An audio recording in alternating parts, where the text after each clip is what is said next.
TikTok,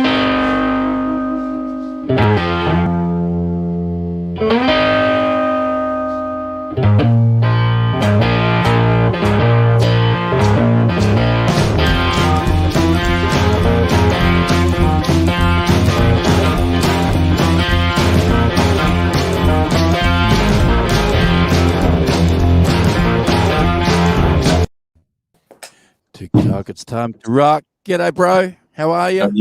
How are you? How are you? How are you? You know, What are you fucking bastards? Oh, start again. see what happens when I start acting like a New Zealander? I start swearing. Blooper. Oh my gosh. Oh my gosh. Oh my gosh. No one's here anyway. No one saw it, so it's okay. No, it's fine. Can you edit that out later or not? No, I'm gonna leave it. But you know what happens when I start putting on my New Zealand accent, start trying to read. I can't speak like a New Zealander. I just talk like a normal person.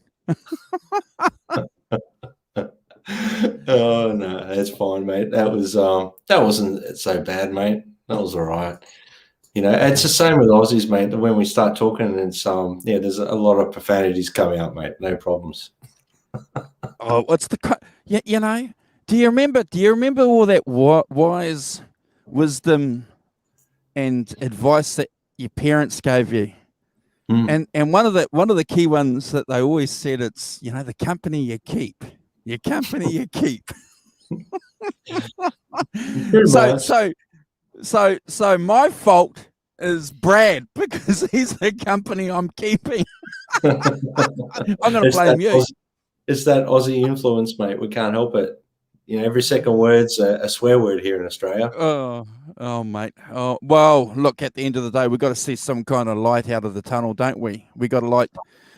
We got to see some light. We got to be positive. Good to see you, bro. Good to see you. I hear that you've just been in from work. Jeepers, how's work going? Yeah, look, picking up a bit. Fingers crossed we can keep out of lockdowns and things will start getting back. But yeah, just juggling work hours at the moment, finding it a bit difficult, but you know, what do? You just take it as it comes, and then as hopefully to get some stability back in everyone's lives, things will get a bit better. That's all we can pray for, isn't it? You know? Yeah, that's good. We got some rap bags in the chat. You got your chat up? I haven't actually. Do you want to get it up? Hang on, just give us 2 secs. All right, you get it up. You caught me off guard, mate, because I literally, as you know, I switched this on. Hang on. I know you did. Just look, the sacrifices the co-hosts do for this show, running in the door, not eating, not going to the toilet, just, you know, making sure they're here for the deadline. Oh my gosh. Yeah, you're a bit of a slave grinder, ain't you, Andrew? You know, you work me pretty hard, mate. Well, while you're getting that up, I'm just going to remind people we've got some Instagram accounts on the bottom there. Easy. Brad Cook Music, Simon Williams 33, Curtis 5150, and I happen to have. If you guys haven't already subscribed to those Instagram accounts, please do. Yes, we've got Simon in the chat. He's just saying, Mr. Pottymouth. He's talking about you. All right, Simon. Where are we? In the chat here, we've got Nelson, got Brooks Reed. Hi, Brooks. Ellen, my mum, Tim, Thomas. How are you, Tim? Hey, Tim. Thanks for joining us. Nice to see everyone here. It's afternoon here. It's 6:10 here in Melbourne, Victoria, and it's about 8:10 in New Zealand there, isn't it, Andrew? Yeah. It's and it's good. It's a good time. So normally we'd be on 2 hours earlier for the midweek specials. But you know, look, we're happy to accommodate it when co-hosts have got other things to do. So it's always good to do something. But I'm looking forward to this one. Like you guys already know, for your regulars to the midweek show, we don't do a lot of planning, which is great, because we just keep telling you guys, the in-depth analysis that we provide for the 5150 show and the Sunday show. It just takes this intellectual toil. It just, just brings all the stress and, oh my gosh, because we've got to get it all right, and we've got to make sure we're talking about the right things and we're not crossing line. Oh my gosh. Mm-hmm. I better not say this. My boss doesn't watch this. I can say it. I work harder on this show than I do at work. Oh goodness. Oh goodness. Oh well, it's just because for the love of it, mate. For the love of it, we do it for the love of it. But what I was going to say, mate, these midweek shows are so loose that you get a bit potty mouthed at the very start, mate. So. Oh, it was only because I'm going to defend myself. It was only because Brad and I were if you guys don't know, the Johnny Bean show and a couple of the co-hosts take the piss out of us with our accents, and we're okay with that. We're fine with that. We don't care. It's great. People have been doing that for 200 years. That's great. That's fine. But what Brad and I do is we take the piss out of each other too by what's the word? Exaggerating our accents. And when I got into, because I'm such a great actor, I got into method acting. I got into character, and I swore like a New Zealander. Oh my goodness. You like that bullshit? But in the green room before we jumped on, which was only a few minutes, yes, Andrew and myself were very potty mouthed. We're just taking the piss take out of apparently the New Zealand and Australian accents that we get, heckled for in other shows. Yeah. It's great though. It's good. We're thick-skinned. We can take it.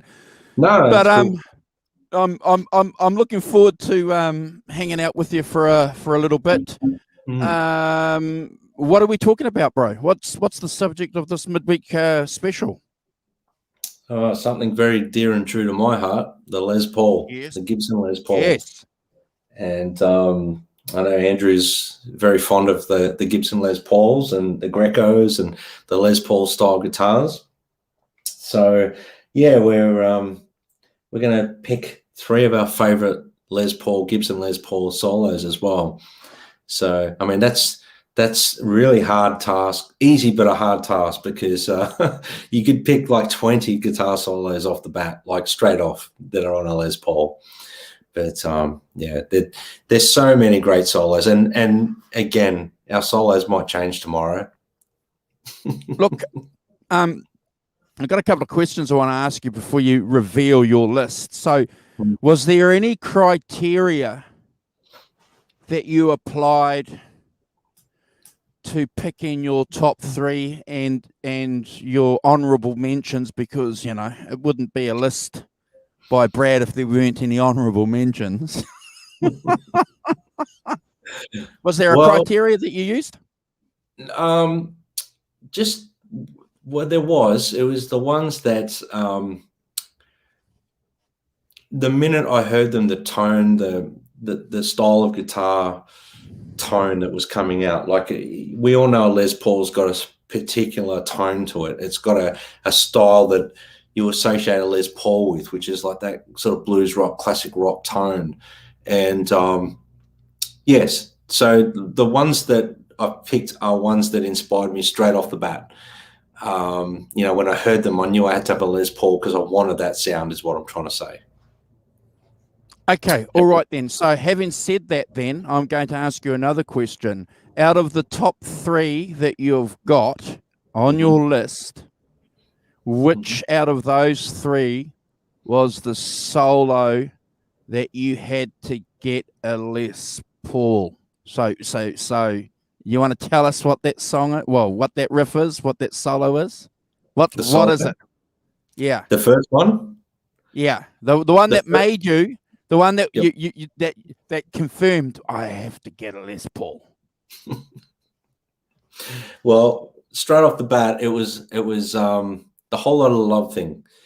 dun, dun, dun, dun, dun, dun, you know, that solo in the middle there, Led Zeppelin, Jimmy Page, had to have that tone. I needed that Les Paul tone. That was it for me. Once I heard Led Zeppelin 2, Heartbreaker. I'm giving away too much, but yeah, Whole Lot of Love. That, I mean, that you know, that sort of nasally tone that he gets on the intro, but the solo I'm talking about was dun, dun, dun, dun, dun, you know, that sort of E minor pentatonic run he does, and up and high and low and everything. That was it for me. That, you know, as soon as I heard that, I knew I had to have a Les Paul. That was it for me. How about yourself, Andrew? I'm going to ask you the same thing. Oh, look, well, yeah, I look, I knew that you would ask that, and I think the first time that I made a connection between a Les Paul and seeing, you know, someone play a Les Paul, it was Neil Young. It was Rust Never Sleeps. It was around, you know, it was that album. It came out, I think, in the late 70s, 78, 79 or something like that, and I heard it around 80, 81. And just listening to some of those, like My Hey Hey, going, what the? How can you get that out of a Les Paul? You know, that's what that's my first real memory of a Les Paul. But I knew guitar solos before then, but that's the first memory I can think of. Yep. Yeah, that I had to. Wow. Yeah, that's awesome. I know the song well. I could, you know, there's probably, you know, off the top of my head, there's probably 20 solos that I could pick off, and guitar tones, not necessarily just solos, but riffs, and, you know, the body and weight of a Les Paul tone in a riff. That there's so many riffs and solos that I can think of. But the Neil Young thing, I can totally relate to that, because the first time I heard Neil Young, for some reason, I thought I associated Neil Young with like Lynyrd Skynyrd a bit. I don't know if that makes sense. I put them in the same category a bit, early Neil Young. But yeah, I loved that tone as well. That was that Rust Never Sleeps tone. And that Les Paul. Did he have a Bigsby on that Les Paul? Am I correct in saying that? Yeah. So Black, what is it? Black Beauty or Black Beast or something like that. But Black Beauty with 3 pickups, maybe. I can't remember. And a Bigsby, or was it 2 pickups and a Bigsby? You know, once upon a time. Yeah, once upon a time, I was a Neil Young fan. I've got some books here. I don't know. I know that he's got a mini humbucker.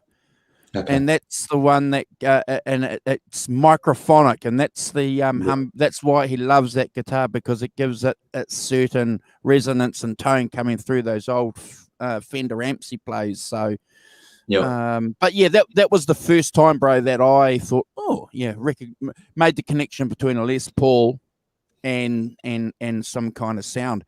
So before we show off our guitars, I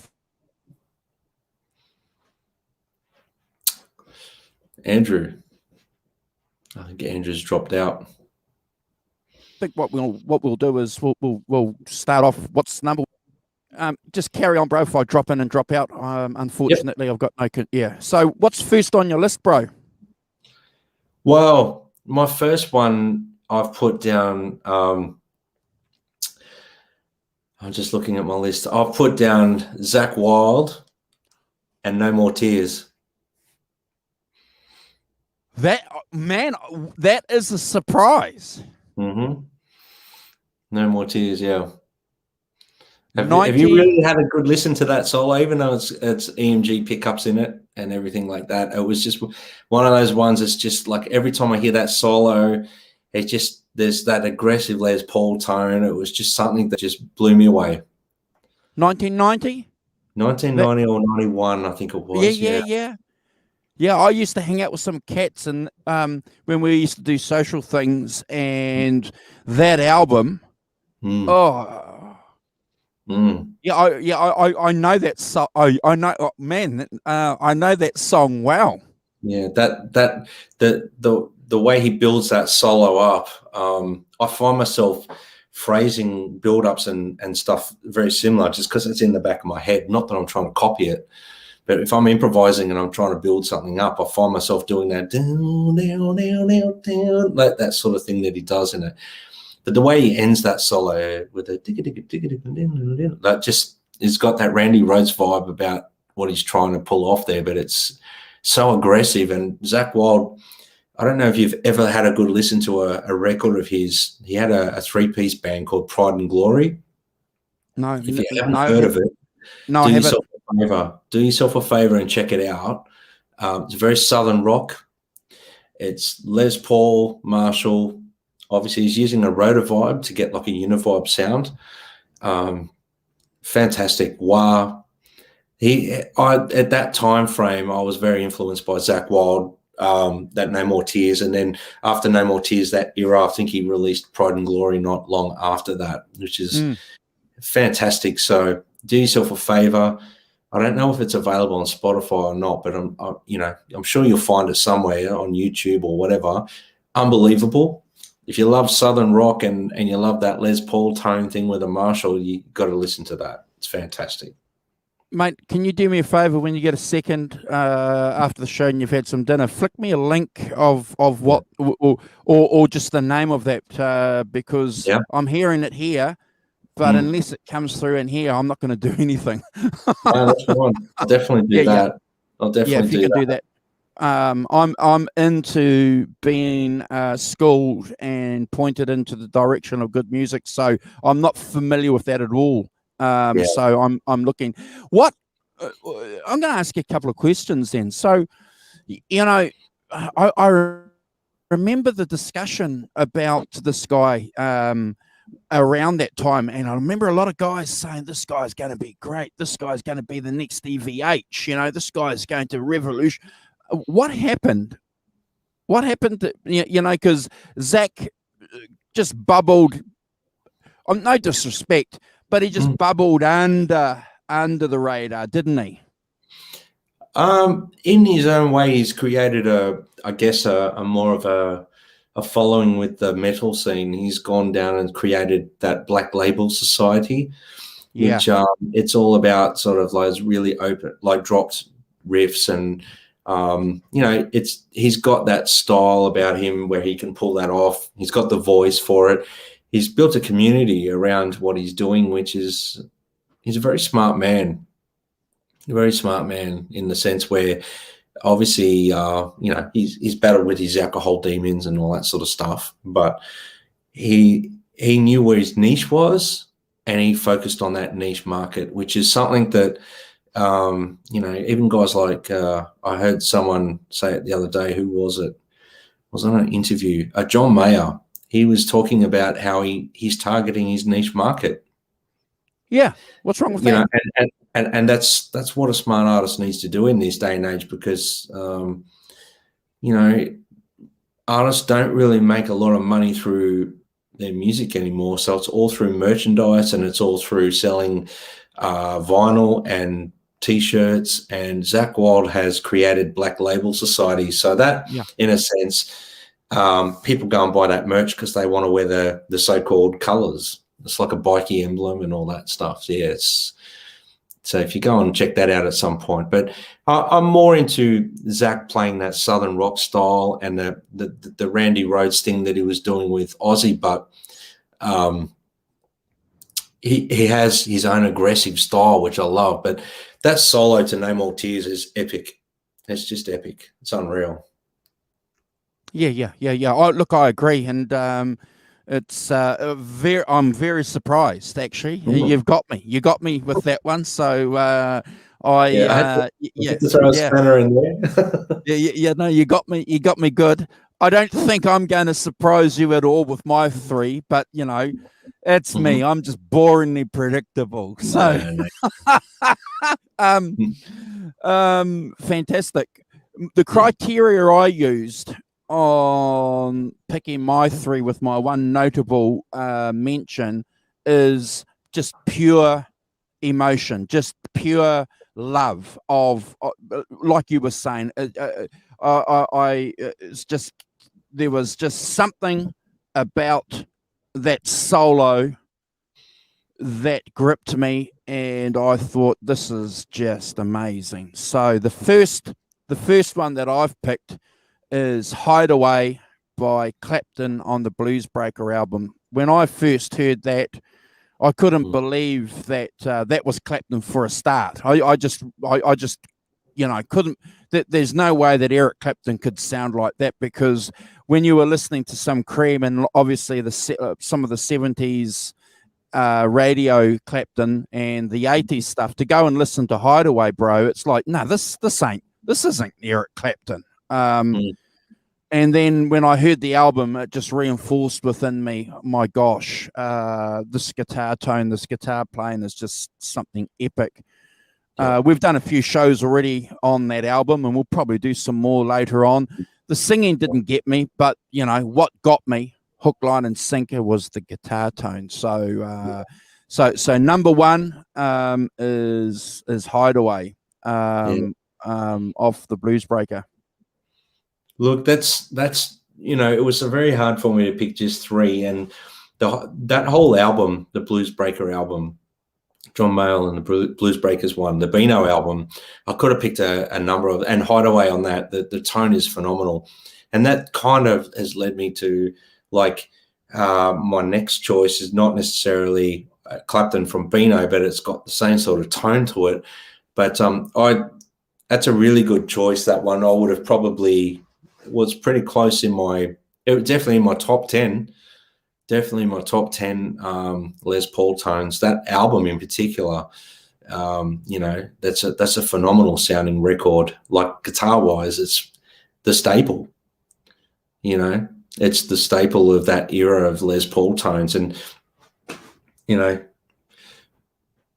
we talk about we've done some shows where we're not doing necessarily British electric blues guys, but we're doing guys from Texas and all that. And that's that tone they're going for. They're going for that. They're going for. I've given away my next one, but yeah. But what's behind you with your Les Paul and your Marshalls? That's where it began. Didn't it? Yeah. So.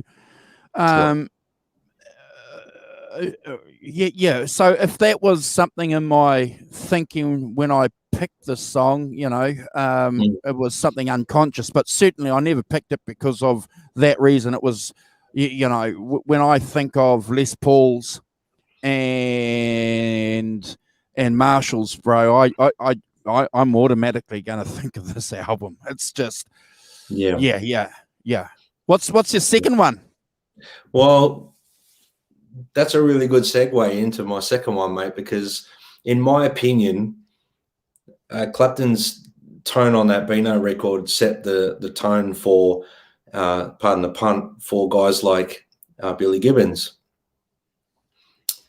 They were all trying to get that sort of same tone, and they obviously that was the staple for them.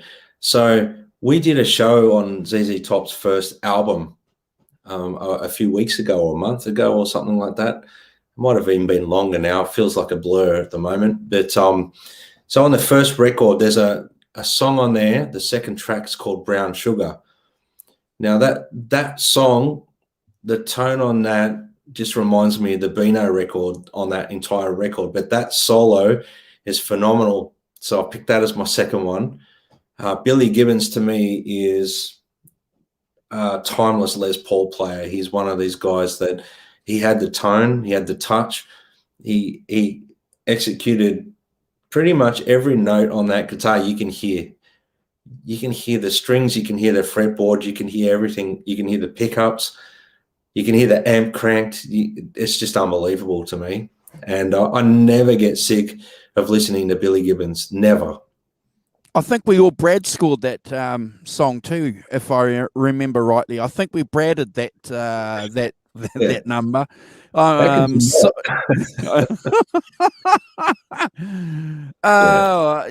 didn't think you'd pick that, but what a solo!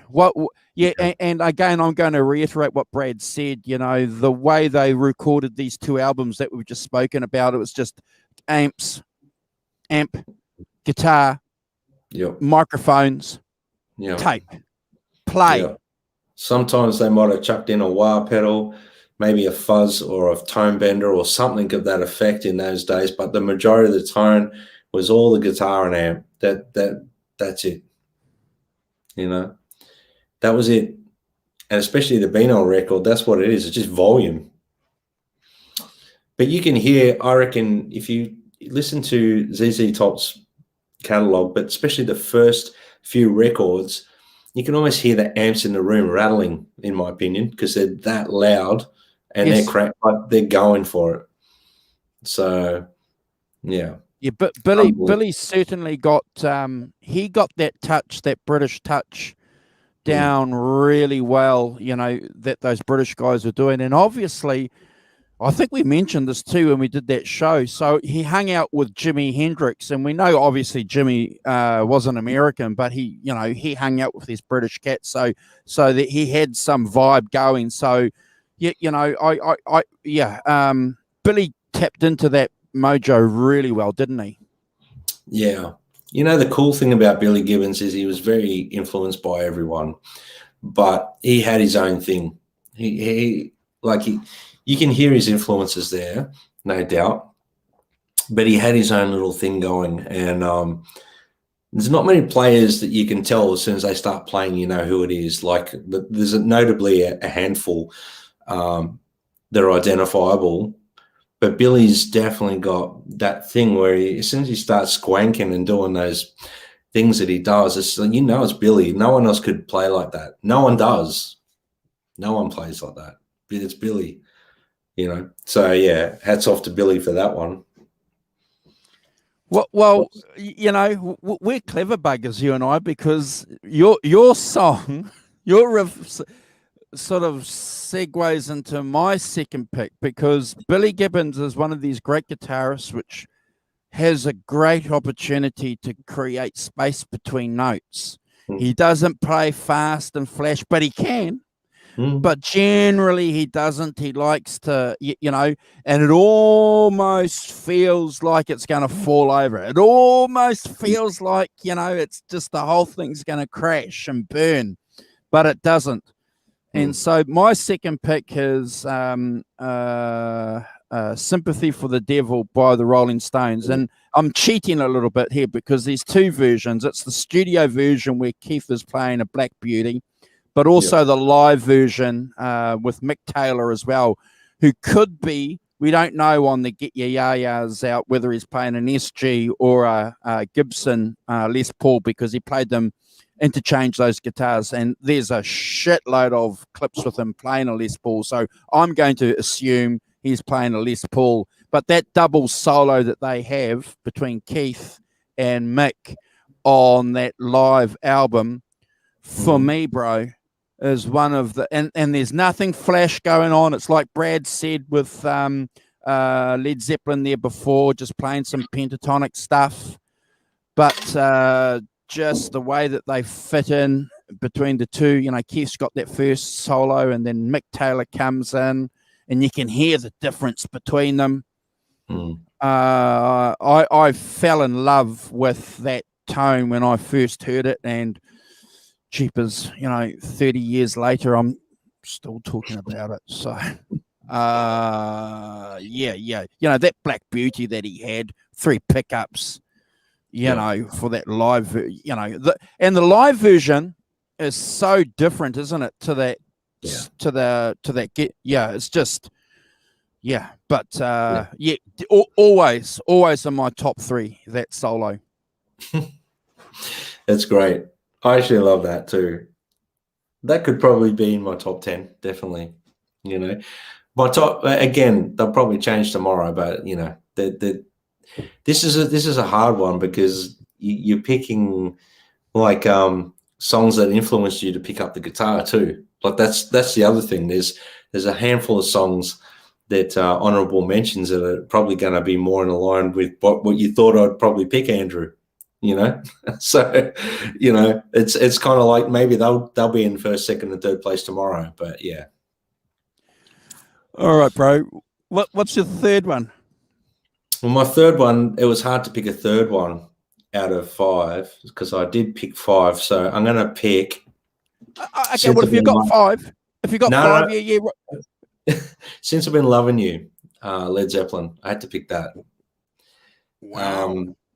There's a flavor, the tonal quality, everything about that to me is just I needed to, especially, I mean, Led Zeppelin 3, the version on that is very dear to my heart because that was something I sat there and tried forever to try and learn. I was a kid, and the little parts that I would get right, I was just so stoked with, and so that one in particular.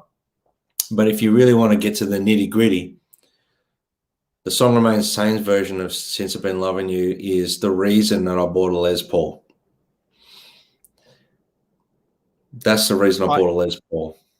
Okay, well, top marks for Andrew because I was sure, oh,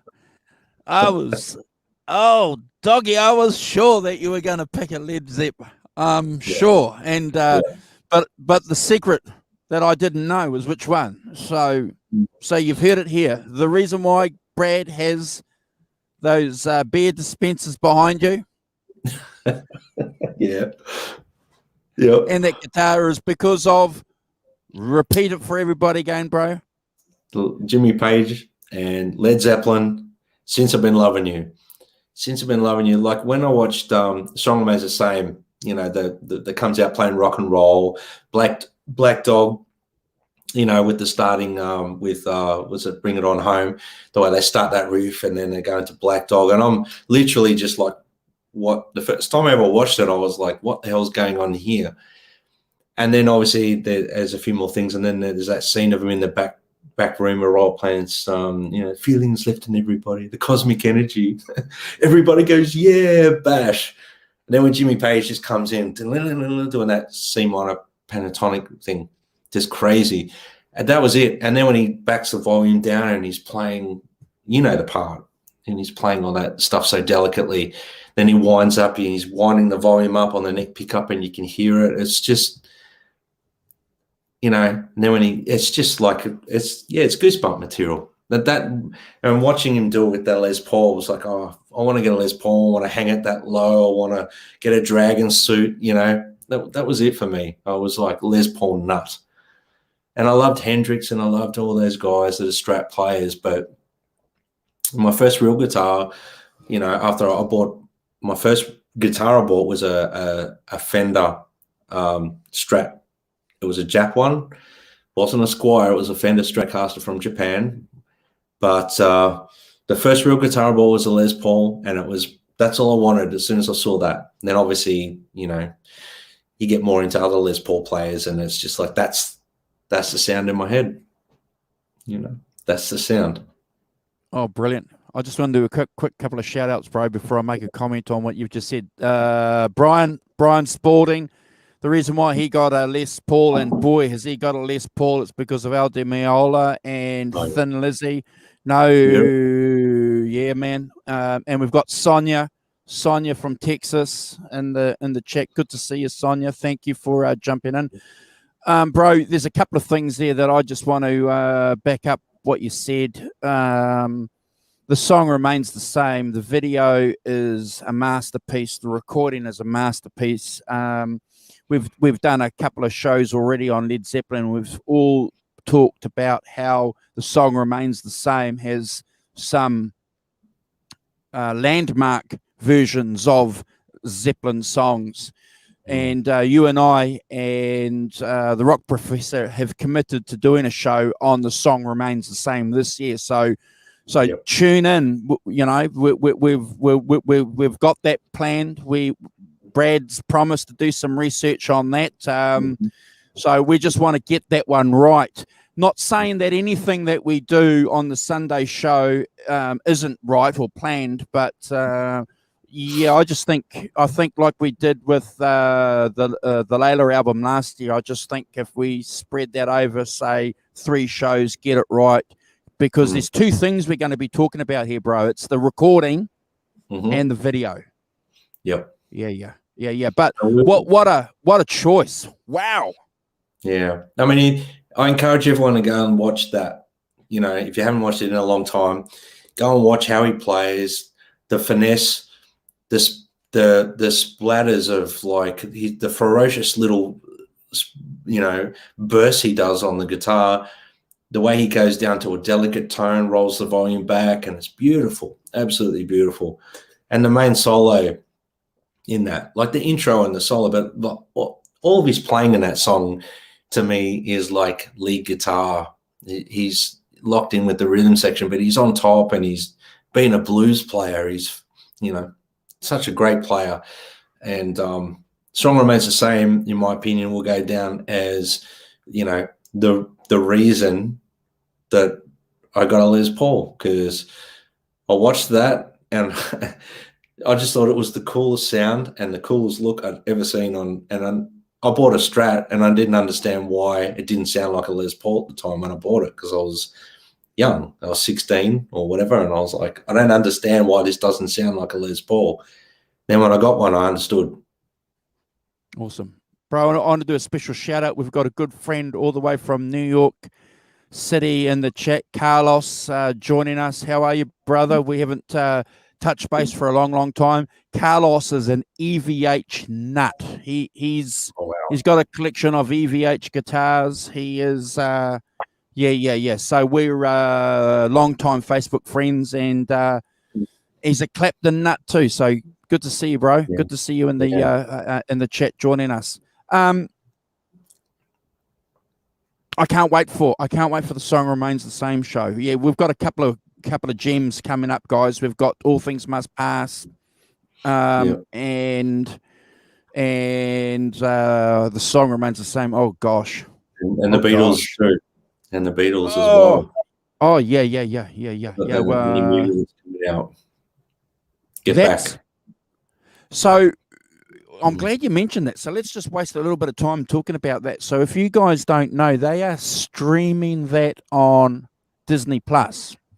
So you need to go and open up a Disney Plus account on your device. It's $14 a month so that you can get that. I think they start streaming that end of August. Wow. So it's not far away. Pretty excited.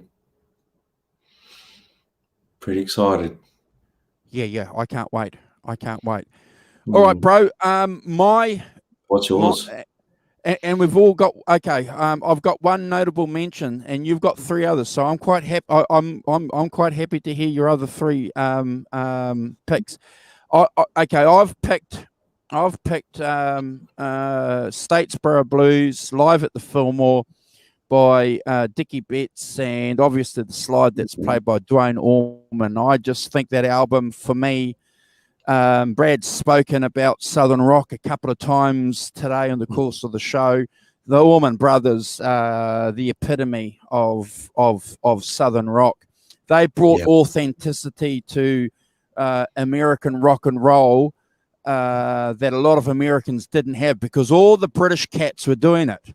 Led Zeppelin, all the British cats are doing it. So you had two guitar players, you had Barry, the bass player, they had two drummers, and obviously, the keyboards with who's the brother that part? Greg.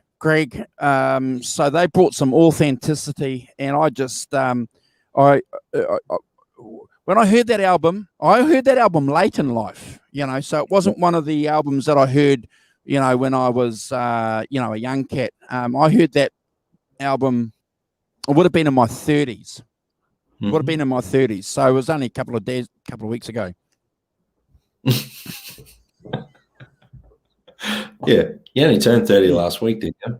Yeah. It was only a couple of weeks ago, guys. Yeah. But I just, there's something about that album and that, that slide. Again, it's the same thing that Brad's got there on the back behind him. All it is, it's just a guitar and some amps, and obviously Dwayne Allman and one of these. Or actually, no, it's not one of those, is it? It's a glass bottle. It's one of these. Hold on. It's one of those. Yeah. So, I love that. I love it. Oh. So I've said 3. How many have you said? 2. 3. So what's your third one? No, I've said 3 since I've been loving you. Okay, so what's your first honourable mention? November Rain / That was in my top 5, but you made me cull 2, so I thought I better cull that one and put, the 3 I put in there. But yeah, that one for me, definitely. The first time I heard November Rain, obviously I love Appetite for Destruction.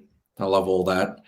But the first time I heard November Rain, the variation between the neck pickup and the bridge pickup where he puts that the first solo in it is all on the neck pickup. It's unbelievable. It's a melodic solo. He's not going for flashiness, and this is the wonderful thing about Slash as a guitarist. He plays for the song.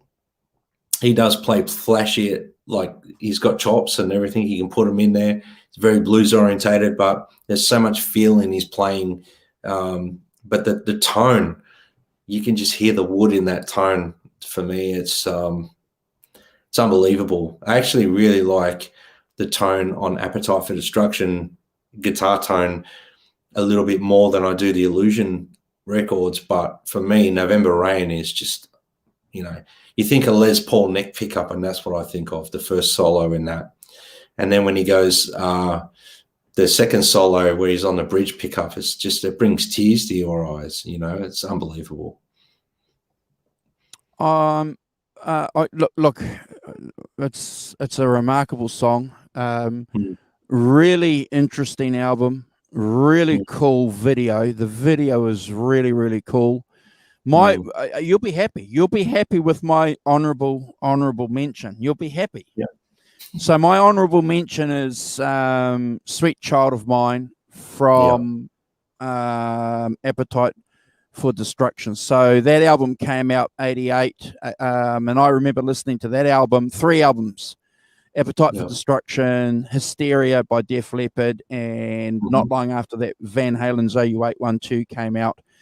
But I remember, this is no bull, I remember I had a tape deck and I bought Appetite for Destruction, and I listened to that cassette 6 times in a row.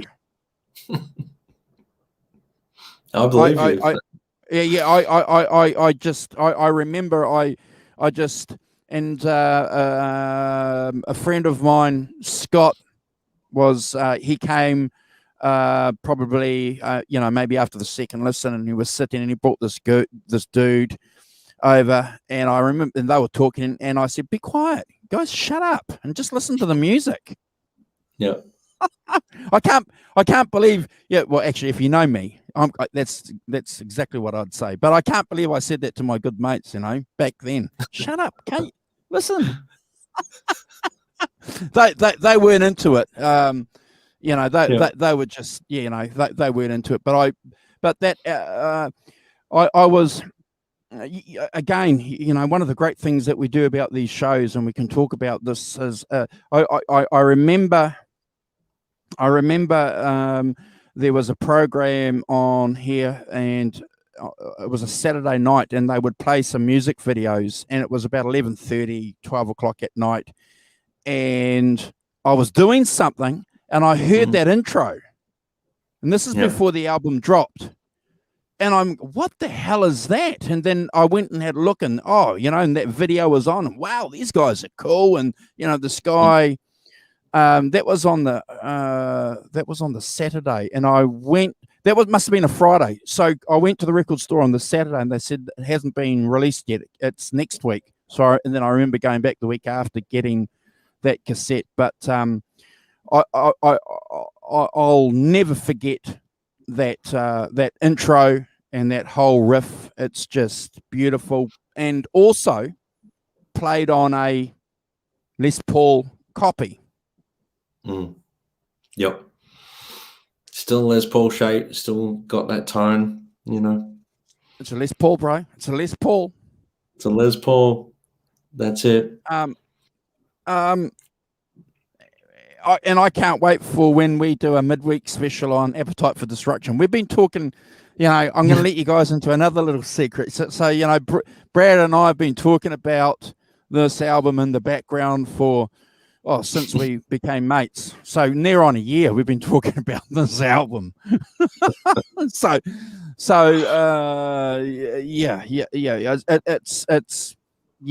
a landmark album. I just can't get over how again, and you've read the book. Slash goes in, he's got this hired amp. Marshall, just goes into the recording studio, plugs in, records his solos, and buggers off. And they've got no idea, absolutely no idea, that they're making one of the greatest debut albums in rock and roll history. I think that's the wonderful thing about it, though, Andrew, because they weren't aware of the impact of what they were doing. It was just they would just get the job done, and that had that energy about it. There was no click tracks on the songs. There was nothing. They just went about it. They did it as they would live in a room, and obviously the overdubs and that were done later, but the beds were done live pretty much, and that's got that energy. And there's something really, really, really amazing about that record. It's chemistry. Very hard to emulate that stuff live and do it properly. It's a challenge. When people talk about, songs like Sweet Child of Mine, even Guns N' Roses, then listening to them play it live was never quite the same for me as hearing it on the record. The record always gave me goosebumps. Hearing it live was always, they were on the money, a bit rough around the edges, this and that, but they just captured something on that record. There was the tones, the energy. Steven Adler, the drummer, he had a lot to do with that as well on that record, I think. And it just, they were all into, they all had a nucleus of the things they enjoyed musically. Like together they had a common interest, but Duff was a bit more punk. Izzy Stradlin was a bit more Rolling Stones, and Ronnie Wood, and he liked Keith Richards, and he liked all that, that sort of not on the 1, 2, 3, 4 strumming patterns in between. He liked all that stuff. And him and Slash played so well together. And Slash was very, Aerosmith, Led Zeppelin, he loved all that stuff. So you can hear it all in the songs. In my opinion, you can hear all that. So an amazing record, and I'm glad you picked a song off that, because that's a hard one for me to not pick a solo off too. And there was an honorable mention on that as well. And my honorable mention for that was going to be Night Train. That's something that I've always just listened to and thought that's just phenomenal. I'm on the night train. The solo, like the solo he does in that, especially, and then the outro solo where it fades out and he's doing those high notes, and you hear him you can just picture him in the studio, head back, just playing, typical Slash fashion, where he'd put his head back and just off the fretboard sort of thing, just going for it. So yeah, there's that energy in that whole record, and that'll be a really fun one to do, definitely. Yeah. I think the fact that you said that the album is better, than anything that they recorded live, man, I'm not going to argue with you. And I think one of the reasons why that album sounds so good, you almost get the impression when you listen to it that's recorded live. I think that's the mystique that album has, that it just has this live feeling. I'm going to back up with what Brad said too. Not long after that album came out, they played here on TV live at the Roxy, and I remember ringing my mum, because I didn't have a video recorder, and ringing my mum from a phone box, because I'd found out about it, asking her if she could record it for me, please. And mum's been mums, of course, and I remember going to watch that, and I remember seeing Slash just standing there playing, some of those solos, I just thought, oh, and I tell you what a tight gig that was. That's a pretty good recording. That's not bad. It's one of my favorite, in the Roxy Theatre. It's pretty small, obviously, and the crowd's right up there. Oh. Was that on MTV? It was Live at the Ritz. Is that the one? The Ritz. Live at the Ritz. Live at the Ritz. Live at the Ritz. Sorry, bro. I've got a story to tell about that, actually. Like, first time I ever recorded that was on MTV. I recorded that off MTV, but every weekend, without fail, I would go out to a hotel that was, at the time, two of my best mates I was in my first band with. We'd go out, we'd go play pool, we'd have a few beers, have a few whiskeys or whatever, get too drunk, go back to his house and watch the Ritz, order pizza, late night pizza, and watch the Ritz every weekend without fail. We'd watch that and we'd just be like, why can't we be that good? We want to be there, It's just so yeah. And that there's some free playing on there. They're not playing like the record as such. They're not trying to nail it perfectly. There's a few little, what do you call it, all over the place bits, but such an amazing energy from that band. Again, though, I'll back up exactly what I was saying before. Even them playing Sweet Child live there, it just doesn't have the same. I mean, it's great, but it just didn't have that energy they got on that recording for Appetite is phenomenal. They just nailed it. Yeah. So what's your other number there that you've got from your list? I'm intrigued. Well, I'm a really big closet John Sykes fan from Whitesnake, and wow. It's out now. And I've always loved that album he did with Whitesnake, but the one song that I just can't get past when I listen to the solo, I have to keep going back and listening to it. Crying in the Rain. Oh, Whitesnake. Phenomenal. Just unbelievable.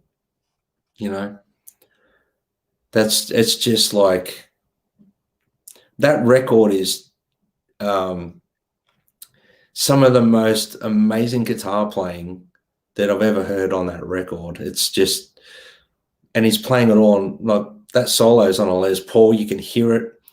And his vibratos are so aggressive and wide. I mean, you can hear where Zakk Wylde got his aggressiveness from, because he obviously liked John Sykes, without a doubt.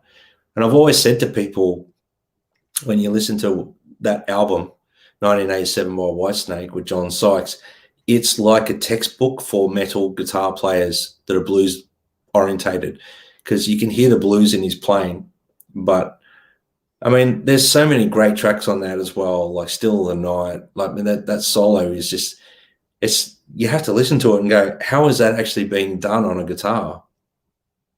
Yeah. I had a mate, Wayne Beasley, who just loved that. He had a Holden HQ V8 with a 253, I think, in it, and that was the only cassette he had. Yeah. That's a phenomenal album, phenomenal guitar player.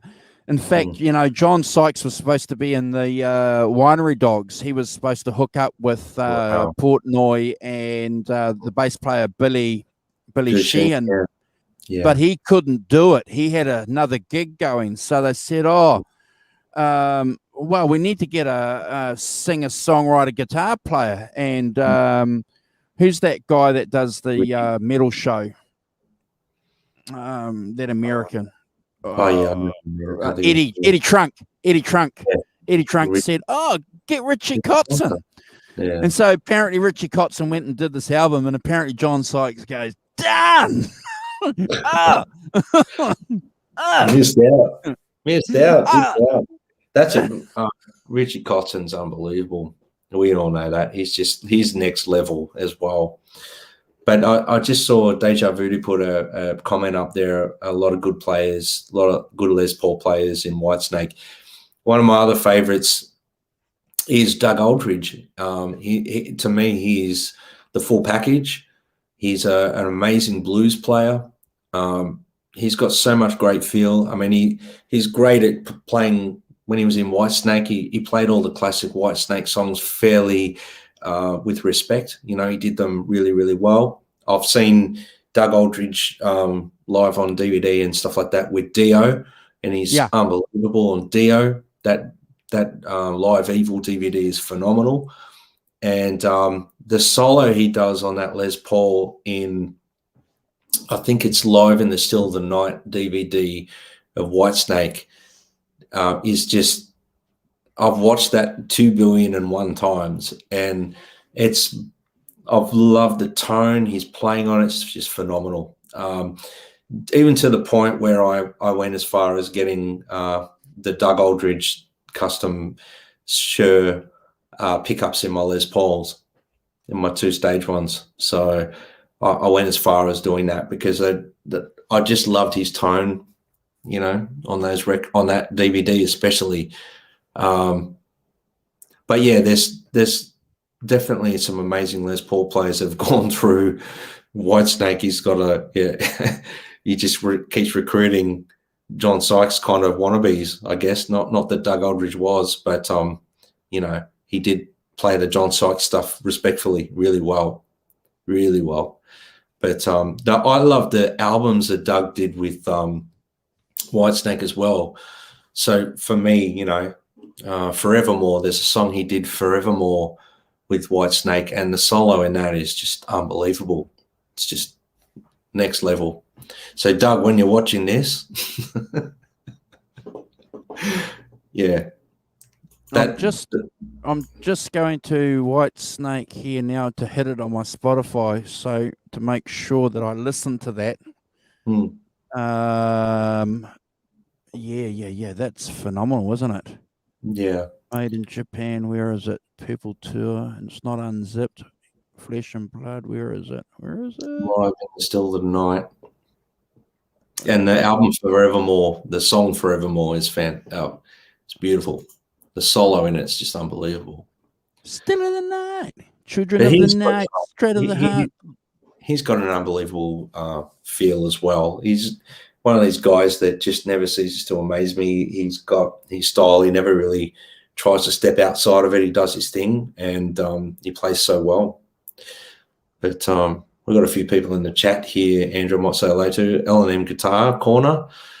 How you going? Hugh. Obviously, Sonia, Arvin. Who else we got? I'm trying to get my chat going.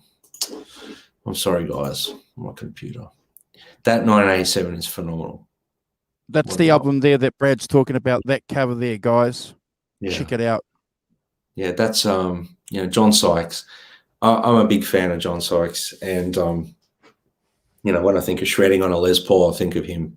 So, you know, he's just one of those guys that had such an amazing vibrato. He's got one of these vibratos that are so hard to copy, in my opinion. It's yeah, awesome. Aggressive. Yeah, it's good to see all these guys in the chats. Good to see you in there. Good guys. Thank you for joining us. So, bro, we've got a couple of Les Pauls that we just want to talk about, guys, as well. So I'm going to get Brad to pull out one of his babies, and he's going to talk. He's going to talk a little bit about his Les Paul. We never get sick and tired of talking about guitars here on this program. No, never. All right, I'll grab my baby.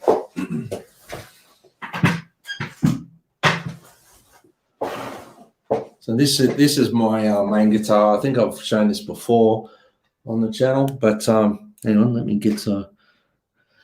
So she's like an amber color, and I've had a few things done to this over the years. Nothing too strange, nothing too out of the. I've customized it, obviously. So I've changed out the 490 and the 500T pickups that came with the guitar, and Yep. I put in the Sir Doug Aldridge ones.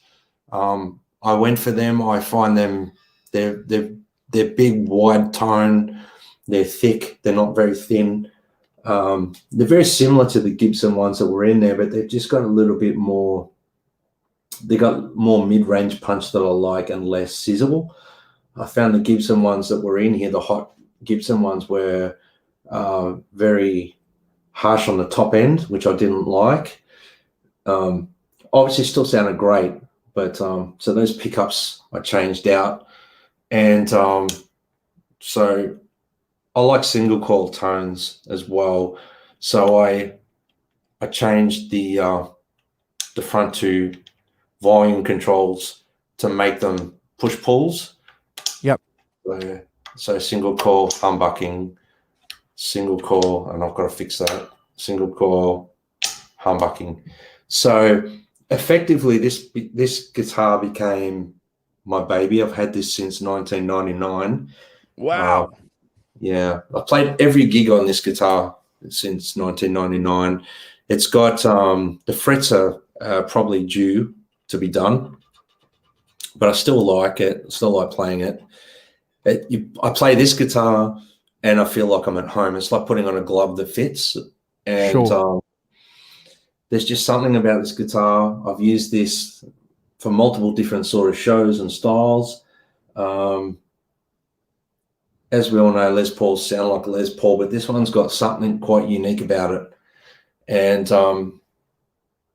it's a honky sounding guitar. It's ballsy. It cleans up, and the thing I love about these pickups that I've put in it is they do clean up really, really nicely, and they clean up nicely. They single coil tap beautifully. So that's my main guitar, and this one featured little self plug here. This one featured quite heavily on my EP, Time to Fly. So this guitar is pretty much the main guitar on it, and a Strat that I've got, which we're not doing Strats today, but this guitar is on every song bar one. Awesome. So, and it got upset when it wasn't on the song because it was a Strat song, and I thought, I'm just playing the Strat.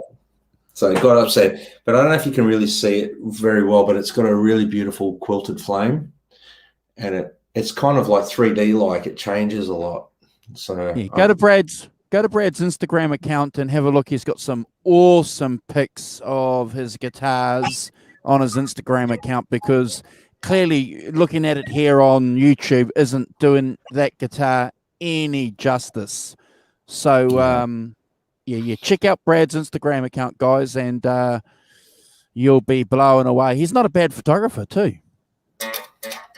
Really? I didn't think I was that crash hot.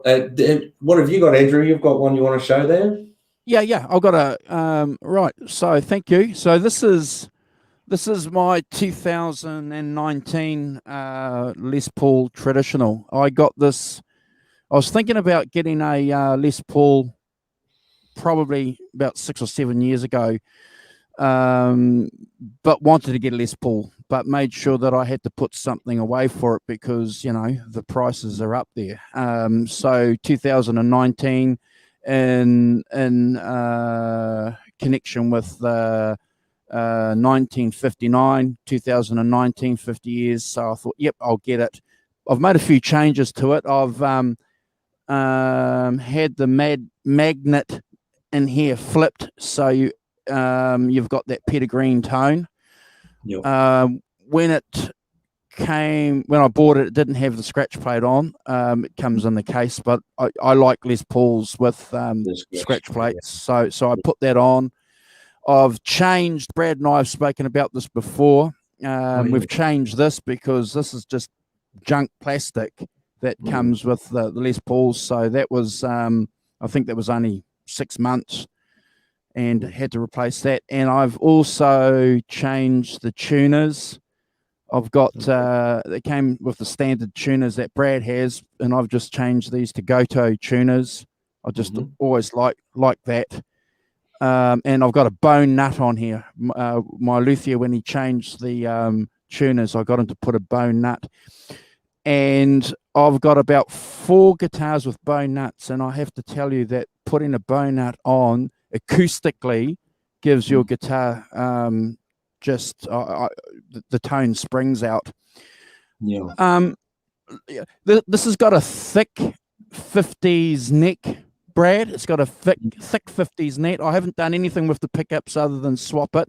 It's a little bit icy, and at the top end it's a bit because they're burst buckers, so they're generally considered all-round pickups. But no, very happy to have this. Very happy. It's my Beano tribute. It's beautiful. Yeah. And I'll put this on.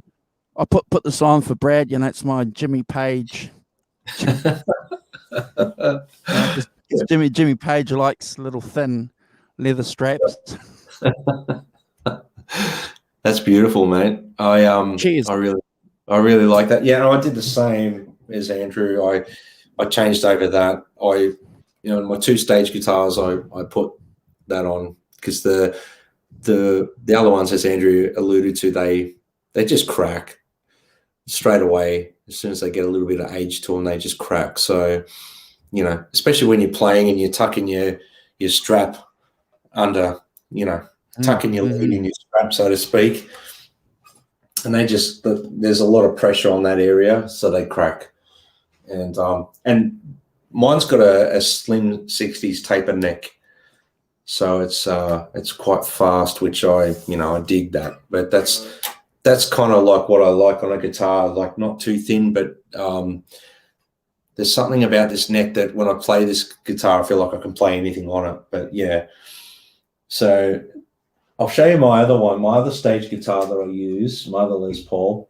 I'll just grab it. Hang on.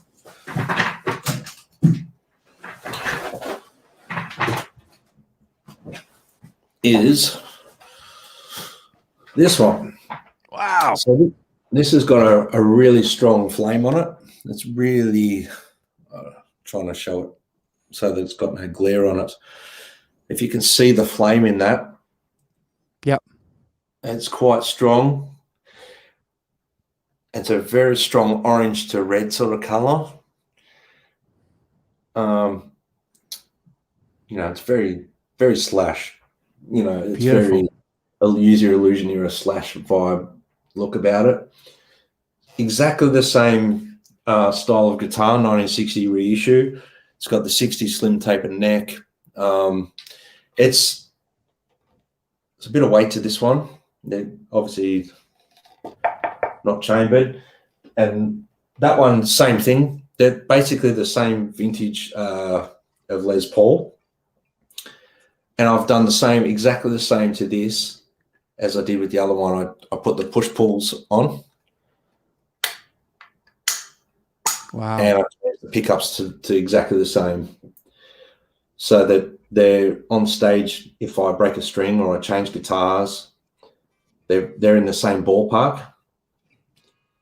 The whole point of live guitar for me and playing live is, especially when I'm doing something like my Guns N' Roses tribute show, I want the guitars to be seamless. Like when I change over guitars, I don't want to be changing EQs out. I don't want to be mucking around. I just want to play, so I like them to be in the ballpark. For me, a change of tone on guitar would be playing a Strat in a different gig. You know what I mean? Not necessarily. That being said, the push-pull pots put me in the Strat vibe, if that makes sense as well, or in the single coil Telly or Strat. So I can get flexible with these tones as well. And I will mention, like on my recording, I've put this song on a few songs as well, just because it does have a slightly different tonality to the other one, slightly. We all know every guitar that you get has a personality and a tone, and it's hard to describe that to your partner sometimes. At the time I bought these, it was like, you've already got one. What do you need another one for? Well, because it sounds slightly different. Yeah. And it speaks to you differently. And as we know, all guitars have personalities, tones. That probably makes it. It changes color a fair bit. It's quite a beautiful guitar. Whenever I play this one live, everyone goes to me, "What's that guitar?" You know. Yeah. So that to me is the guitar, other than that one or that one. So this is my number 2, and that's my number 1 over there. Awesome, bro. So, yeah, I'm a big fan of the 60s necks. I like the 60s necks. That's just me, though. You know, I mean, I haven't got Stevie Ray Vaughan size hands. I haven't, you know, it puts me in a more comfort zone, if that makes sense. And I just like the way the back of the neck feels on the 60s one. It's yeah, I hear what you're saying. So this guitar here that I got this at the beginning of the year. This is a Greco, guys. It's a made in Japan Greco. It's a 74. It's been banged around a little bit. I top wrap that bridge. I bought a Faber bridge from Germany because the one that was already on it was horrible. The pickups are just Maxon U1000, so they're just standard ordinary pickups that came with the guitar. And it's got a slightly wider head than normal. And also that's what they call a neck through. So some of the Grecos that they did were bolt-ons. This is really heavy. It's got a tummy tuck on there as well somewhere. There it is there. It's got a tummy tuck. But it had a scratch plate on there, but I took it off, the scratch plate off, so that I could have a Les Paul without a scratch plate. But I have to tell you, bro, that this might sound sacrilegious to you, but this plays better and feels better than my Gibson Les Paul. The pickups are more open and wider when I play, when I turn the tone down. I'm not losing any width and sound. It's just remarkable. And I love, because they were made for Japanese people, so it's got that 60s slim taper. And there's a couple of comments in the chat where guys don't like it, but I'm like you. I don't have Stevie Ray Vaughan hands, but I just love this. Love it. Sounds beautiful. Good. Heavy as heck. I love that guitar, and that, you know, those Grecos are based heavily on the they're heavily based on like the 70s ones. I think the 70s Les Pauls, which were, in my opinion, they got the slightly bigger, wider headstock. Yeah, you know, yeah. They were quite a unique style back in that era in the 70s when they were doing the Les Pauls. And if you find a good 70s Les Paul, they're worth their weight in gold. You think about Joe Walsh, you know, that's that tone of those 70s ones. They got that sound. I mean, you know, the 50s ones are just way too expensive for anyone to afford unless you're already successful or you win lotto. So, you know, $500,000, you know, for a cheap one. Exactly. Yeah, you and know, that's probably one that's not in very good nick. No.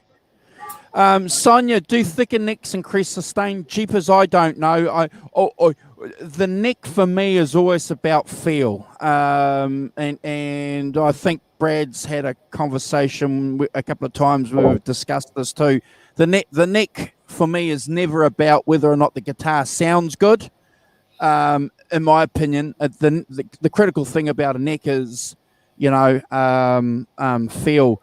And I just want to say one thing to Brad, though. The good thing that I like about this guitar, bro, is that when I'm playing up here, it feels like my Axis. So you know how, because you've got an Axis, so it feels remarkably, you know, like an Axis, but it's not asymmetrical. But I like that taper feel. Love it. Feels good. Well, it's interesting you say that, because my last gig I did was the first gig I used my Axis on stage. And I'm swapping guitars over because the songs where I didn't need a Floyd Rose, I'm obviously used to playing on this. So I was using that for the majority of the songs where I don't need a Les Paul, Floyd Rose, and the songs where I need the Floyd Rose, I was swapping over to the Axis. And to be honest with you, neck shape and everything like that, they're not far off with the 60s neck to the Axis. That, I mean, it's different, but it's not a massive contrast. It's not like you're going from a reasonably thin tapered neck to a like a piece of baseball bat wood, you know. Yeah. So it's in the ballpark, and tonality, I have to say the Axis and the Les Paul were in the ballpark. Like, you could probably hear the difference if we're really pointing it out, but from a live perspective, they were in the ballpark, man. They're you know, slight variation, but, you know, like, what I'm saying is I could play any song on that Axis that uses a Les Paul, and it was in the ballpark. You know, it was not like a massive contrast in tone from this to the Axis. They were in the, and I think a lot of it has to do with these pickups are, you know, if you read up on these Aldridge pickups, they're very high output, but they're based around a vintage tone. So basically, like, that, when you come up higher, you're not losing volume. You got more mid-range punch in the pickup, so it kind of, it's like the volume lifts a bit or something with these pickups. And I know it sounds probably not true, but that's what it feels like to me when I'm playing up here at stage volume. It would normal with the pickups that are in it was very ice picky by the time I got up past my 12th fret, like the tone. It doesn't feel that way with these pickups, and I believe that it's the way they're wound, whatever they did with them. But because they're in that ballpark high output, the Damasio's are high output as well. But they got, as you know, those Axis pickups are phenomenal. They sound great, but they work with that guitar great. These pickups work great with a Les Paul. If you want something that's got balls to it and volume, but clean up like a vintage pickup, these are pretty cool, without a doubt. Yeah. And they single coil up great. This is an interesting comment from L&M Guitars, and I've heard this before. He's played 2 custom shop Gibsons last Saturday, and he was hugely disappointed. The studio of my buddy Lucas plays and feels much better and sounds almost identical. So I've got another Les Paul, but I won't show it on this. It's a vintage greeny Les Paul, and it's $900. And I've said this on the show a couple of times. The day that I bought it from the rock shop, and I played it through a Marshall amp, and they had a $10,000 Gibson custom shop there too. And anyway, I played both of them, and the guys in the shop couldn't tell the difference. Yeah, Well, you know, nothing scientific. But the interesting thing, though, about the custom shop Gibsons, bro, is they're always going to be worth $10,000. Yeah, well, look, to be honest with you, this is a 99 model or late 90s, and the late 90s ones were really good models, right, for Gibson. Yep. And I've thrown this against custom shops, and maybe it's just because I'm, you know, a bit attached to this guitar, but I still prefer playing this over a custom shop. That's just me, though. And it's not a custom shop tag. This was still worth a lot of money, but nowhere near in the ballpark of a custom shop, you know. So I'm not knocking the custom shops either, because I've played a really nice one as well. There's one custom shop, if I had the money, I would have bought it, you know. So Deja Vu's got a comment here saying, for example, the worst case scenario with an ultra thin neck with inherent flimsy, bad quality wood, of course, that neck would most definitely have less sustain. That's the worst case scenario. So I suppose the good thing about these guitars, Deja Vu and a Greco too, you know, this Greco EG800, so it was the top of the range, you know, at the time. They're using good wood, you know, so that's one of the reasons why you can get away with the super or the slim tapered neck. You know, it's not junk, is it? No. Look, it's all personal choice. We all know that. You grab a guitar, some resonate with you, some don't. You know, you pick it up, and that's the old thing. I'm always been hesitant to buy anything without trying it first for a guitar for me. If it's a guitar I'm thinking about keeping to play and use it as a tool, I want to go and play it and see if it, you know, has the tone when it's not plugged in. You want to hear it ring. You know what I mean? That's not plugged in. It's still sustaining now. I can feel it. My body's still sustaining. Awesome. Just playing an open- Dejavu's got a good point there about our Axis guitars too. The good thing with the Axis guitars is they don't get chunky towards the heel. No, they don't. No, Yeah, they're great. remarkable guitars. Great guitars. I'm wrapped. I've got mine. I mean, for me, the Axis was something I didn't really need to buy, but I'm glad I bought it. It's We're all glad he did. We're all glad. yeah, but for me, it's always going to be a Les Paul over any guitar. I'm at home on a Les Paul more than any other guitar, without a doubt. Strats for me, yes. Strats will always be a soft spot for me because I love Hendrix, I love Stevie Ray, and more recently, like over the last few years, guys like Philip Sace and all that. The Strat tones for me are where it's at when it comes to that style of music, 100%. And I've got one Strat that's kind of like, that's my number one, and my number one Strat feels as comfortable and easy to play as this one. If that makes sense. Well, that's a good segue into next week's midweek special, guys. So Brad and I have done a Eric Clapton Stratocaster midweek special. So we'll tell you now what we're going to do next week. We're going to talk about our Strats. We're going to pick our top 5 Stratocaster solos and riffs. I've just got a message here from Brad saying, "How dare you limit me to only 3? You told me we were going to do 5." And there's a couple of other words here that I can't read out live. I think you might have said one at the start of the show.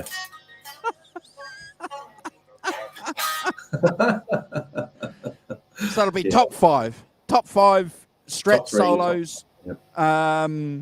Next week. Mate, look, I love Gibsons, but if I was on a desert island, I would take a Strat. Okay. Yep. I understand that. I mean, there's a lot more versatility when it comes to tonalities. You've got a 5-way switch. You've got all different things going on there. Plus that, you can play Strats really mellow or you can wind them up. More recently over the last couple of years, I've gotten used to putting a fuzz in front of an amp with a Strat, and I just love that now. I've gotten to that. And leaving the fuzz on and winding the volume back just to clean it up, that's a unique tone within itself.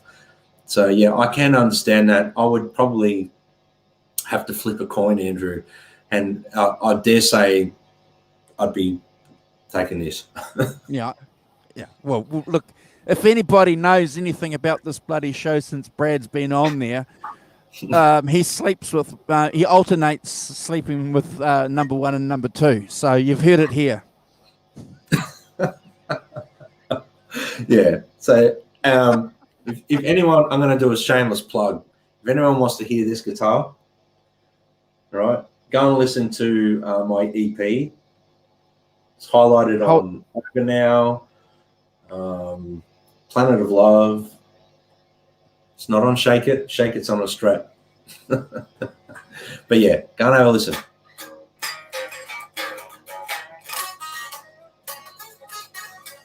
Hold on, I'm going to put it in the. Hold on, I'm going to put it in the chat. Well, actually, hold on, dude. Hold on.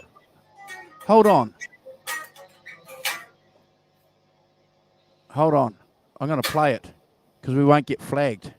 Hold on. Because of my song. Yeah. Hold on. Just hold on. If I go here, share screen, video file. Hold on. Where are we? Cheapers, Andrew. Share screen. There he is. So share. Oh, hold on. I've got to give it volume. Go to share screen, share audio. Click that button so people can hear. Share.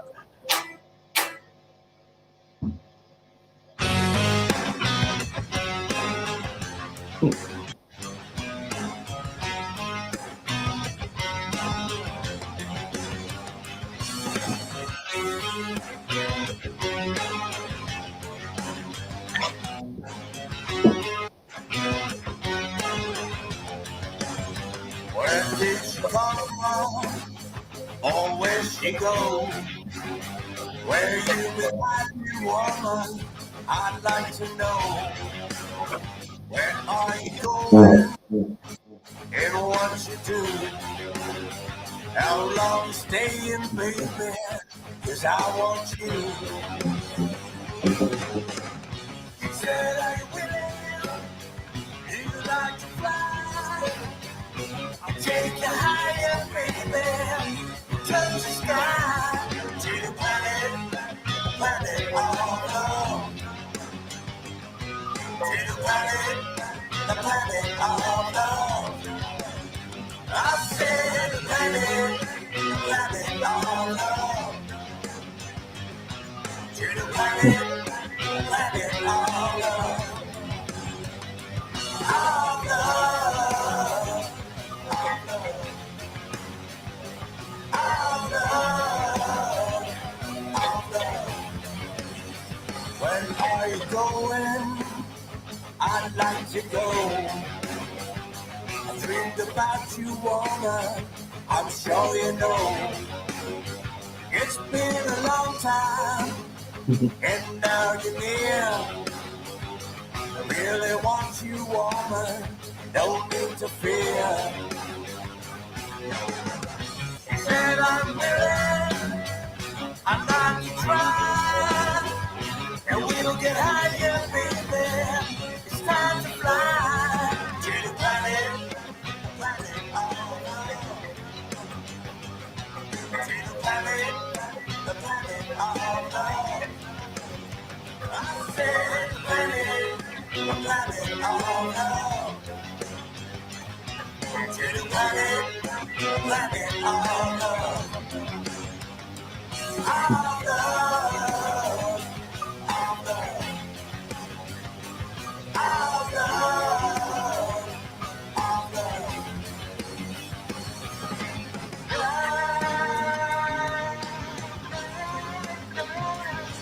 I want your loving, baby.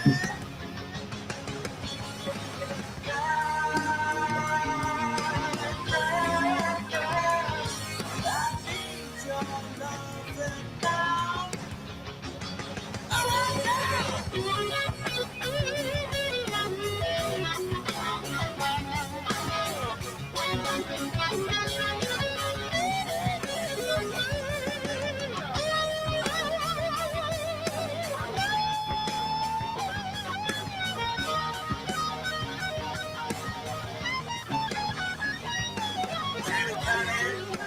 Planet all love. To the planet all love. I said the planet all love.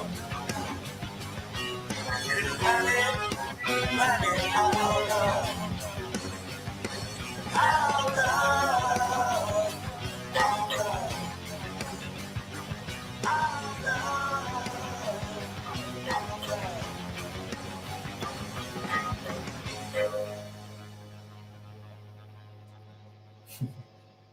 Wow. So you just gave me one more play on my YouTube channel there, Andrew. Thank you. It's been a while since it's been played.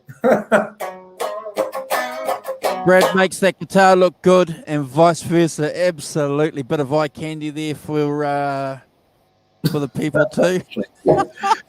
Thank you. I'll give away a little trade secret. Okay, so I tracked it on this guitar, and I put a Strat overdub on it just to give it a Strat vibe. But the majority of it's this guitar. The solo is this guitar.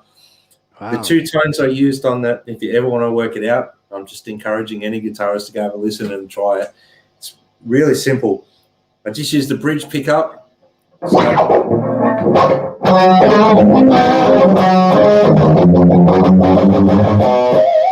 I just used the bridge pickup, and then the trick one is middle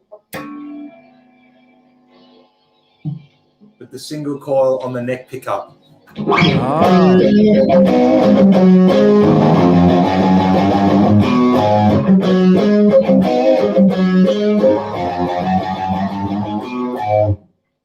Can you hear that nasally tone. Absolutely. It sounds, yeah. You got a bit of PG going on there, mate. Bit of Gary Moore going on there. Yeah. Oh yeah, man.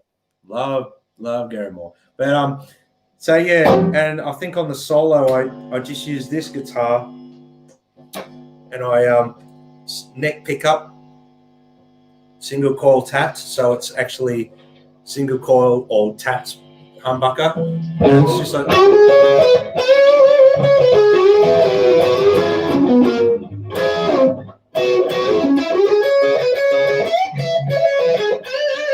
and then obviously I'll go down to the bridge.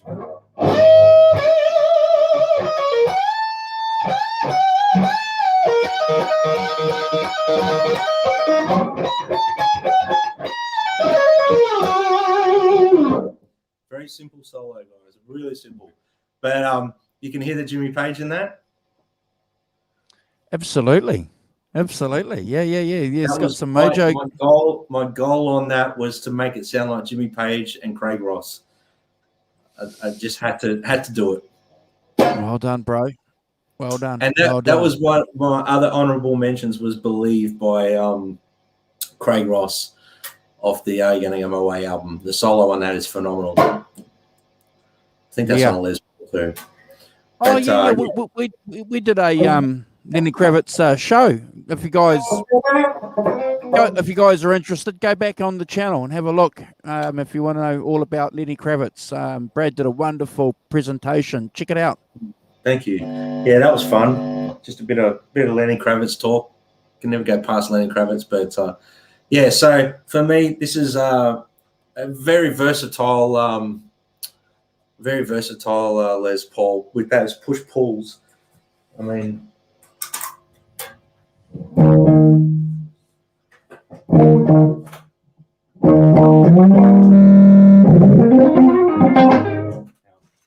Very loud.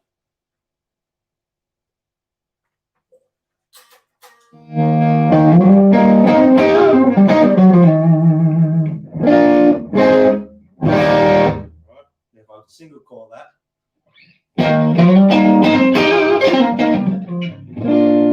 Big difference. Big difference. Sorry, I'm cutting off my cable here. It's okay, bro. Yeah.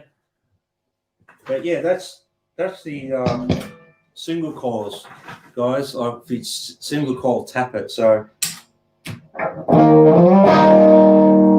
that's the bridge pickup. If I single coil tap that.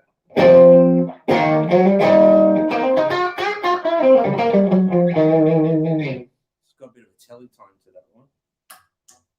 The neck pickup.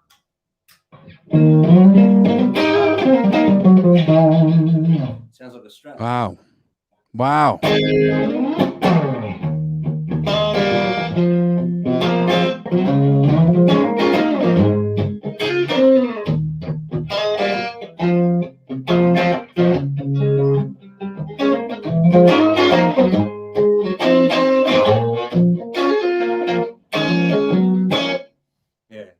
Sounds like a Strat, huh? That's right, Deja Vu, great tones, even through YouTube compression. The difference between the single coils and the humbuckers is remarkable. It's like night and day, bro. Light and day on our side of the screen. So, yeah, if you guys haven't checked out Brad's EP, he's easy. Find him at Brad Cook Music, and it'll take you to all his platforms and check it out. We should talk about some more songs on that album as we do. You know what we'll do? Every midweek show, we'll play a song because we can't get flagged for that one. Well, it's funny you mentioned that one because that song was a year old last week. Congratulations. Happy birthday, Planet of Love. Happy birthday. And maybe the next version, I'm just thinking, Shake It was done on a Strat, so maybe we can highlight that one. Very clever. Awesome. But awesome. you know what? Awesome. I actually thought about that the other day because I'm hoping to get out and play some gigs at some point. And I thought, I want to do, you know, I don't want to be changing guitars at a small gig and this and that. So I play the Les Paul and I can do the Strat vibe on the Les Paul. Yeah. You know? So it's Yeah, kind of yeah. cool, you know? So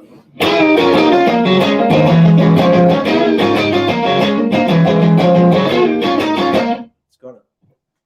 Put me in the ballpark Wow. anyway for a live perspective. So Awesome. Yeah. Awesome, dude. Awesome. Everyone is blown away, bro. You should go back and have a look there. Your Brad makes. Oh, we've already shown. You know, great tone, Brad. Awesome from Hugh. So Hendrixy vibey. Love that song, Brad. Planet of Love should be #1. Absolutely. Thank you. When you were playing L&M Guitar Center said, gotta go. Have a great week. Loved it. Everyone's giving thumbs up. Guitars. Simon. There's Simon. Look at that. Thank you, Simon.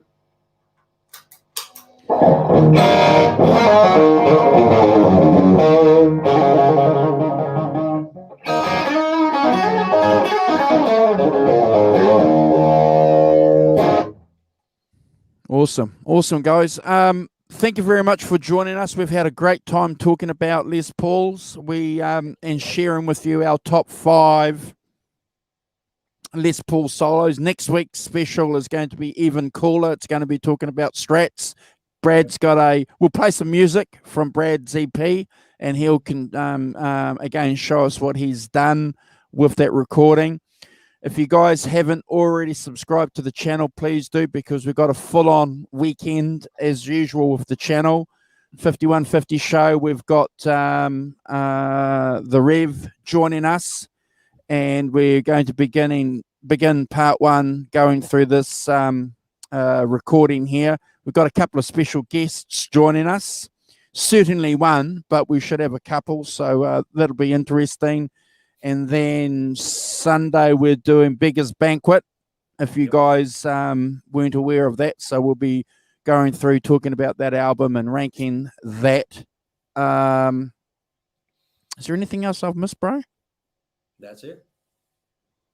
You've hit it all on the head in one little foul swoop. 2 birds with 1 stone. Special shout out to our brother, Warren. Warren. Yeah, Wazza. That's it. And special shout out, bro. Hopefully you're well. Definitely. Well, he's definitely one person that watches our show from beginning to end. And we thank you. Thank you so much. And contributes too. So Yeah. Thank you. Well, yeah. And that's always appreciated. You guys need to give Brad some pressure, because we've got a competition. Well, not a competition. It's going to be a draw. Like the Van Halen draw, we're going to have a draw. You guys can pick a style and a T-shirt from Brad's catalog. We'll pay for it and send it to you, but we're not kicking that off until Brad gives me a video. All right. I'll do it this weekend, by the end of the weekend. Now, the editorial concept, the whole, all I've said is just give me a video. So, yeah, I'm not good at the videos, because you can see by the thumbs up one, you know. It's me acting, doing my best job, mate. So yeah. Well, yeah. So we'll probably we'll start that, because it's always good, and we've got some good feedback when we had the Van Halen draw. So it'll be good for us. I'm going to pass on the final words to you, bro. And if you want to go through the chat, if you got the chat, and I'll give you the final word to say g'day to everybody and goodbye and all that kind of stuff. Yeah, well, thank you everyone for tuning in. These midweek shows are totally unplanned, so we just have a bit of fun. Thanks for joining us. We've got Sonia, obviously, Arvin, Hobo Roadie, thank you. Thanks a lot. Deja Voodoo, Ellen. We've got Brian Spalding. We've got, where are we? Hugh Caldwell. We've got a few come through. Obviously, Simon, our co-host, thank you so much for joining us, buddy. We'll see you on Sunday. Looking forward to that one too. It's going to be fun. L&M Guitars, thank you. Thanks for joining us. Obviously, I'm just going backwards in my chat. Crappy Luxury, thank you for joining us. And who else have I missed? Anyone? Geez, there's a fair few comments here. I'm going to go through and read all these comments later, guys. So thank you so much. I'm not good at multitasking. Andrew's amazing at it. So Brian, I think I said thank you. Thanks, Brian. And yeah, thank you so much, everyone. I can't get my chat to go back any further, but No problem. If I've missed anyone, I'm sorry, and thank you for joining us. And anyone who's watching this later, just bear in mind we're having a bit of fun on these shows, and if you enjoy what we're doing, just subscribe. Share the love, share our channel, and yeah. Andrew, he looks like he wants to say something. No, I'm just fully agreeing with you, bro. It's fantastic, Yeah. great fun. Love it. Love hanging out with you guys. Love hanging out with the cats in the chat. Yep. The Rock Professor will be back with us on Sunday, so we'll be at our best. No potty words. No potty mouths. Thanks, Tim. I just saw Tim as well in the chat, so I'm sorry if I missed you, buddy. Thank you. Thanks, Tim. And so thank you, guys. Obviously, we've got the 5150 show with Kurt and a couple of guests, so thank you. Look forward to seeing you guys on Saturday, Andrew and my time. Friday night, American. Yeah. So yeah, we're Andrew and I, as we joke about it, we're always one step ahead of you guys in America. Okay. And then on our Sunday, your Saturday, we've got the British Electric Blues show, so Beggars Banquet. And yeah, looking forward to running and hearing everyone's Simon and Andrew's rankings on that. So 5150 show, we're doing live without a net. I've just been watching that. It's been great fun. And Andrew's got a few Facebook groups he wants to share. So all about the blues. Head on over there. Yep. We're streaming on there, and we're also streaming here as well at the same time. Yep. And yeah, I hope you enjoyed it, guys. We had fun talking about our pride and joys. I was going to say something else. Our babies. That's it. Thanks, guys. God bless.